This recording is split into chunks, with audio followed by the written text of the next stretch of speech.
ସହନଶୀଳତା ସେ ଏକ ସାଧାରଣ ଶବ୍ଦ ନୁହେଁ ଛଅଟି ଅକ୍ଷରର। ସେ ଏକ ସାଧାରଣ ଶବ୍ଦ ନୁହେଁ ଛଅଟି ଅକ୍ଷରର।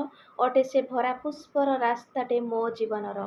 ଅଟେ ସେ ଭରା ପୁଷ୍ପର ରାସ୍ତାଟେ ମୋ ଜୀବନର। କହିବା ଲୋକଟି ନୁହଁଇ ବଡ଼, ସହିବା ଲୋକଟି ହୁଅଇ ବଡ଼। ଏ ଦୁଇ ପଦ ଶିକ୍ଷା ଥିଲା ମୋ ଶିକ୍ଷୟିତ୍ରୀ ବୋଉର। ଆଜି ରକ୍ଷକ ପାଲଟିଛି ମୋ ଆତ୍ମସମ୍ମାନର। ଆଜି ରକ୍ଷକ ପାଲଟିଛି ମୋ ଆତ୍ମସମ୍ମାନର। ଅତିକ୍ରମ କଲି ଆଜି ବୟସ 42ର। ପ୍ରାଞ୍ଜଳେ ବୁଝିଲି ମହତ୍ତ୍ୱ ସେ ଦୁଇ ପଦର। ଭ୍ରୂକ୍ଷେପ କରିନଥିଲି ମୋ ଅପପ୍ରଚାରର। ନୀରବରେ ହସୁଥିଲି ଦେଖି ଆତ୍ମୀୟଙ୍କ ଉପେକ୍ଷାର। ସତରେ ବୋଉ, ସତରେ ବୋଉ କି ଶକ୍ତି ଏ ନୀରବତାର। ସତରେ ବୋଉ କି ଶକ୍ତି ଏ ନୀରବତାର।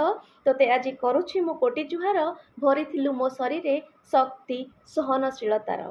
ଭରିଥିଲୁ ମୋ ଶରୀରେ ଶକ୍ତି ସହନଶୀଳତାର। ଧନ୍ୟବାଦ।